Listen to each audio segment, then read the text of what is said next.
அஸ்ஸலாமு அலைக்கும். எல்லாரும் எப்படி இருக்கீங்க? ஹாப்பியாக சந்தோஷமாக உங்கள் டேவை ரொம்ப பாசிட்டிவ் வைப்ஸோடு ஸ்டார்ட் பண்ணியிருப்பீங்கன்னு நினைக்கிறேன். Same here also. அண்ட் இந்த வீக் ஃபுல்லாக குழம்பு வீக்குன்னு சொன்னதுனால ஆக்சுவலாக என்னென்னா, இந்த முட்டை குழம்பு என் பசங்களுக்கு அவ்வளோலாம் பிடிக்காது. மார்னிங் செஞ்சுட்டேன். ஆக்சுவலி சிக்கன் குழம்பு மாதிரியே செஞ்சுட்டேன். அதாவது சிக்கன் போடாமல் அதுக்கு பதிலாக முட்டை போடுறது.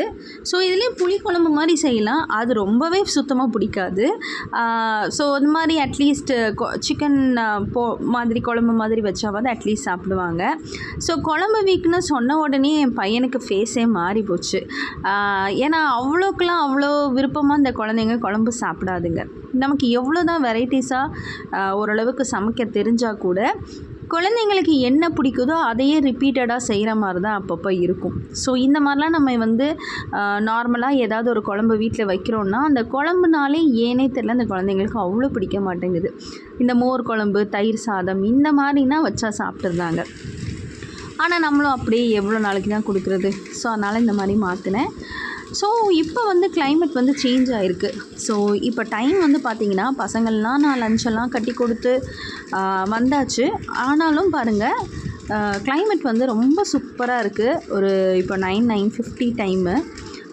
இந்த பாருங்கள், இந்த பட்டன் ரோஸ்லாம் ரொம்ப அழகாக இருக்குல்ல பார்க்க. நிறைய இந்த மாதிரி மொட்டு விட்டு பூக்குது. பட் இதோட ஸ்பெஷாலிட்டி என்னென்னா, ஒரு 9 o'clock மேலே தான் அது பூக்கும். அதுக்கு முன்னாடி வரைக்கும் மொட்டாக தான் இருக்கும். ஸோ இந்த செடிகள்லாம் பார்த்துட்டு கொஞ்சம் நேரம் அப்படியே இதுக்கு நான் எப்பயுமே கொஞ்சம் ஒரு 5 minutes பால்கனியில் நிற்பேன். கொஞ்சம் அதுவும் கிளைமேட் நல்லா இருந்தால் மட்டும்தான், நாட் ஆல்வேஸ். எனக்கு கிளைமேட் நல்லா இருக்கணும். இந்த மாதிரி வெயில் இல்லாமல் இருந்தால் ரொம்ப பிடிக்கும். ஸோ மற்ற நேரம்லாம் கடமைக்கேன்னு தண்ணி ஊற்றுவேன். ஆனால் இன்றைக்கி பார்த்திங்கன்னா நமக்கு கிளைமேட் நல்லா இருக்கிறதுனால ஸோ 2 நாளாக நல்ல மழை பெய்யுது இல்லையா. ஸோ இருந்தாலும் நம்ம செடிக்கு நம்ம தண்ணி ஊற்றுறத ஊற்றி தான் ஆகணும்.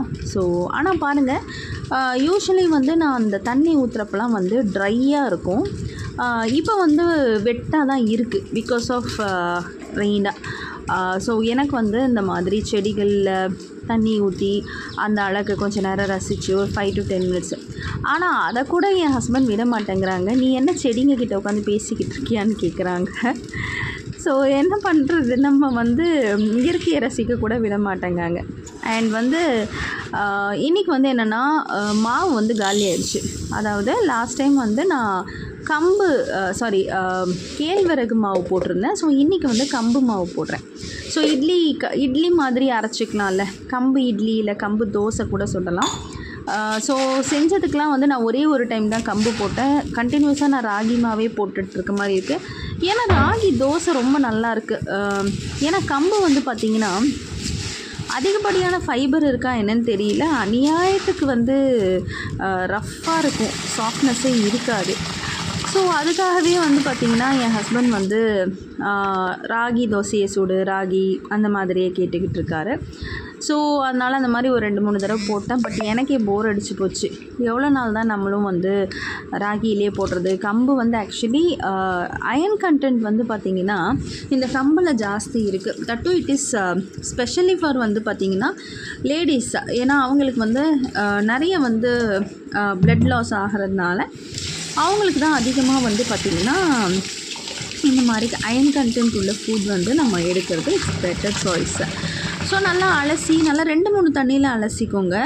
அலசி ஊற வச்சிங்க அப்படின்னா ஒரு 8 hours ஊறினா கூட போதும். சோக் பண்ணிட்டேன். அண்ட் இது என்னன்னா, நான் இந்த கம்பு ஆக்சுவலாக இந்த புறா கம்பு நல்லா சாப்பிடும். ஸோ நான் சின்ன வயசில் வளர்த்தேன் இல்லையா. ஸோ கம்பு தான் அதுக்கு தீனி வைப்போம். அதனால் எங்கள் வீட்டை சுற்றி நிறைய பிஜின்ஸ் எல்லாம் இருக்குது. ஸோ அதனால் அந்த கம்பு எடுத்ததுனால ஸோ நாட் ஆல்வேஸ் நான் இந்த மாதிரி அதுக்கு வைப்பேன் அப்படின்றலாம் கிடையாது. ஓகே, இன்றைக்கி எடுத்ததுனால ஓகே தென் ஐ கேன் கீப்பில் கொஞ்சம் வச்சேன்னா கூட அது சாப்பிடும் அப்படின்னு சொல்லிட்டு வச்சுருக்கேன். நெக்ஸ்ட்டு இந்த க்ராசரிஸில் பார்த்திங்கன்னா இந்த சில்லி பவுடர் நான் ஆக்சுவலி 1/2 kg வாங்கிடுவேன். எங்களுக்கு இந்த 1/2 kg வாங்கினாலே 6 monthsக்கு வருங்க. ஸோ அதனாலே நான் அதை வாங்கி அரைக்கிறதுலாம் கிடையாது, அப்படியே பேக்கெட்டே வாங்கிக்கிறது. மோஸ்ட்லி எல்லோரும் பார்த்திங்கன்னா இந்த காஞ்ச மிளகாய் வாங்கி அரைப்பாங்க இல்லையா. ஸோ எல்லாம் ஒரே மாதிரி தான் இருக்கும். அண்ட் சக்தி ப்ராடக்ட் எனக்கு எனக்கு கொஞ்சம் பிடிக்கும், அதனாலேயே நான் வந்து வாங்கிடுறது. இது வந்து நான் வாங்கி எவ்வளோ நாள் ஆகுதுங்க. சில பொருள்லாம் வந்து பார்த்திங்கன்னா நான் வாங்கி கிட்டத்தட்ட ஒரு 1 மந்த்து 2 மந்த்ஸ் மேலே வச்சுருப்பேன். அதை வந்து நான் எடுக்கவே மாட்டேனா இருக்கும். ஸோ இன்றைக்கி இதை நான் எப்படியாவது எடுத்து இதில் இருக்கிற நட்ஸ் எல்லாத்தையும் இதில் ட்ரான்ஸ்ஃபர் பண்ணி அழகாக யூனிஃபார்மாக வைக்கணும் அப்படின்னு டிசைட் பண்ணி வெளியே எடுத்திருக்கேன். ஸோ நீங்கள் பார்த்த அந்த மூடியை பார்த்தாலே தெரியும். இதை வாங்கி கிட்டத்தட்ட 1 months. Last time of course last time தான் நான் வாங்கினேங்க. இது லாஸ்ட் டைம் வந்து ப்ரொவிஷன் போடுறப்ப ரிலையன்ஸில் இது வாங்கினேன்னு நினைக்கிறேன். ஸோ வாங்கி கிட்டத்தட்ட 1 மந்த் ஆயிடுச்சு. ஸோ இப்போ தான் இதை நான் ஓப்பனே பண்ணியிருக்கேன். நான் வந்து பார்த்திங்கன்னா நட்ஸில் வந்து பாதாம், முந்திரி, பிஸ்தாலாம் யூஸ்வலாக யூஸ் பண்ணுறது இல்லைங்க. நான் இப்போது வந்து இந்த விலாக் எடுக்க ஆரம்பிச்சதுலேருந்து தான் சரி ஓகே பிஸ்தா ஒரு சில டிஷ் வந்து செஞ்சால் போடலாம் அப்படின்னு வாங்கியிருக்கேன். அவ்வளோ பிஸ்தாலாம் கிடையாது நாங்கள் பிஸ்தா வாங்குகிற அளவுக்கு. ஸோ யூஸ்வலாக வந்து பாதாம் இருக்கும், ஏன்னா அது வந்து உடம்புக்கு வந்து ரொம்ப நல்லது பாதாம் தான். ஸோ பிஸ்தாலையுமே வந்து பார்த்திங்கன்னா ஓகே பிஸ்தா வந்து எனக்கு அவ்வளோ பிஸ்தாவை பற்றி தெரியல. நான் வந்து ஆக்சுவலி வந்து ஒரு சில டெசர்ட் பண்ணுறதுக்காக அது மேலே வந்து அந்த க்ரீன் கலர் பார்க்க சூப்பராக இருக்கும் நட்ஸில், அதுக்காக கார்னிஷிங்காக தான் நான் வாங்கினேன். அதர்வைஸ் பிஸ்தா சாப்பிடலாம் மாட்டோம் நாங்கள். முந்திரி வந்து ஆல்வேஸ் வாங்குவோங்க. ஏன் அப்படின்னா என்னோடய நிறைய டிஷ்ஷில் வந்து முந்திரி அரைச்சி போடுவோம். ஸோ அதுக்காகவே வாங்குவோம். கண்டிப்பாக இந்த கேசரியிலலாம் சாப்பிட்றவங்க கிடையாதுங்க நாங்கள். அதை அரைச்சி அந்த குழம்புல ஊற்றுறதுக்கு தாங்க இந்த முந்திரியே. ரீசன்ஸ் வந்து கண்டிப்பாக வாங்குறது தான். ஏன்னா வந்து என்ன சொல்கிறது, அதை நாங்கள் வந்து வெறுமனையே சாப்பிடுவோம். யூஸ்வலி அதுதான் எங்களுக்கு பிடிக்குமே தவிர அதர்வைஸ் இந்த ஸ்வீட்டில் போட்டு இந்த முந்திரி திராட்சை சாப்பிட்ற பழக்கம் எங்கள் ஃபேமிலிக்கு எனக்கு தெரிஞ்சு இல்லை, என் ஹஸ்பண்ட் ஃபேமிலிக்கு. மற்றபடி இதை வந்து வெறும் வாயிலே சாப்பிட்டுக்கிடுறது தான் யூஸ்வலி, இந்த மாதிரி தான் செய்கிறது. ஸோ இது எல்லாமே வந்து எல்லாம் யூனிஃபார்மாக அரேஞ்ச் பண்ணி அழகாக வைக்கணும் அப்படின்னு சொல்லிட்டு இந்த ரவுண்டாக இருக்கு இல்லையா, இந்த ஒயிட் கலர் இந்த வைக்கிறது. ஸோ இது வந்து என்னென்னா நானும் ஒரு தடவையும் எவ்வளோக்கு மாற்ற முடியுமோ அவ்வளோ மாற்றிட்டேன் நான்.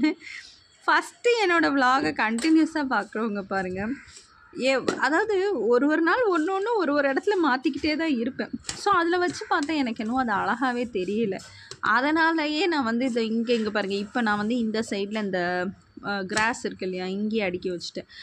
ஸோ பார்க்க நமக்கு அழகாக தெரியணும், அதனால் வந்து எங்கே வச்சா என்ன அழகாக இருக்கணும், அந்த மாதிரி எங்கே வச்சா அழகாக இருக்கோ அங்கே தான் நம்ம கண்டிப்பாக வைப்போம். ஸோ அதனால் வந்து எனக்கு வந்து என்னவோ இங்கே தான் அழகாக தோணுச்சு. ஸோ அதனால் வச்சுட்டேன். ஸோ இது போதும், இந்த ஹிஸ்ட்ரி போதும் இதுக்கு. இந்த ஒரு 4 பவுலுக்கு வந்து இவ்வளோ ஹிஸ்ட்ரி தேவையில்லை. அடுத்து வந்து பார்த்திங்கன்னா உயிரை வாங்குறாங்கங்க வீட்டில் எல்லோரும். காலையில் சமைச்சோம் விட்டோன்னு இருக்க மாட்டேங்கிறாங்கங்க. காலையிலேருந்து கிச்சன்லேயே நான் நின்றுட்டுருக்கேங்க. எவ்வளோ தான் நம்மளும் கிச்சன்லேயே நிற்க முடியும் சொல்லுங்கள். சரி காலையில் பசங்களுக்கு சாப்பாடு செஞ்சு கொடுத்து அனுப்பிச்சோம். அக்கடான ஒரு 2 நிமிஷம் ரெஸ்ட் எடுக்கலான்னா விடுறாங்களா? என் வீட்டுக்காரர் வேறு டயட்டுக்கு போய் ஏன் உயிரை வாங்குறாரு. தினமும் சப்பாத்தி போடு, களியை கிண்டு, அதை கிண்டு, இதை கிண்டுன்னு. அவங்களுக்கு சரி இதே எல்லோரும் சாப்பிட்டா பரவாயில்ல, இந்த சப்பாத்தி போட்டால் இதில் ஒரு தலை. நம்ம கௌசிக் இருக்காரே, இந்த குழம்பெல்லாம் சாப்பிட மாட்டாராம் சப்பாத்திக்கு. அவர் ஒரு பெரிய இம்சை பிடிச்சவர்.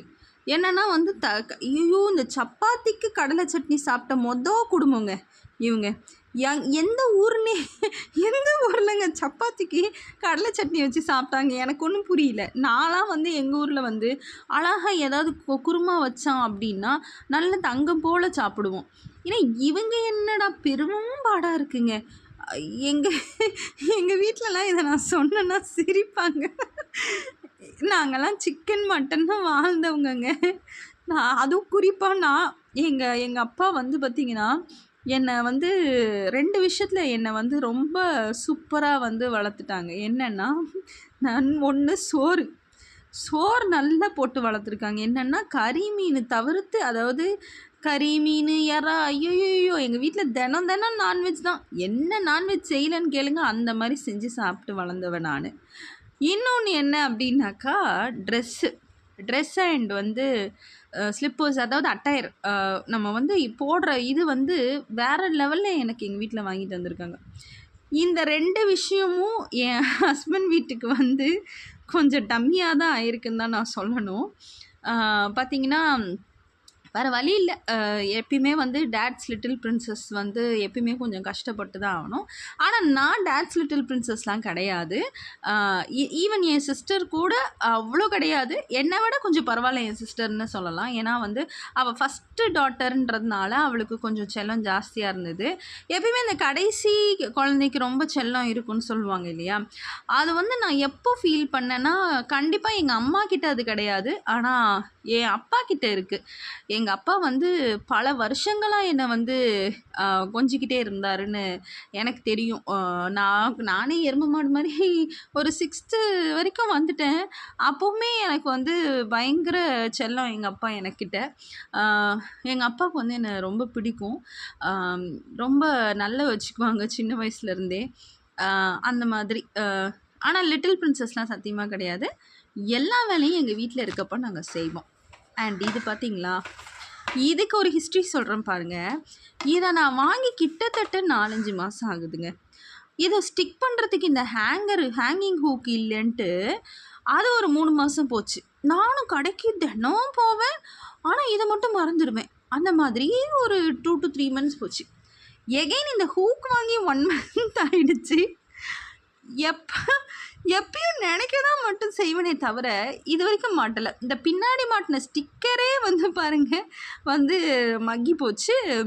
இந்த ஸ்டிக்கருக்கு முன்னாடி நான் இதை வாங்கினேங்க. இந்த பின்னாடி ஒரு ஸ்டிக்கர் மாட்டியிருக்கேன்ல, இந்த ஃப்ரூட் ஸ்டிக்கரு, அதுக்கு முன்னாடி வாங்கினது இதெல்லாம். ஆனால் இதை நான் மாட்டுறதுக்கு இவ்வளோ நாள் ஆயிடுச்சு. என்ன ஒரு ஹிஸ்ட்ரி பார்த்தீங்களா இதுக்கு. ஆனால் ரொம்ப அழகாக இருக்குல்ல. இதை நம்ம முன்னாடியே செஞ்சுருக்கலாமோ. அப்பப்போ இது மாதிரிலாம் மறந்து போயிடுது.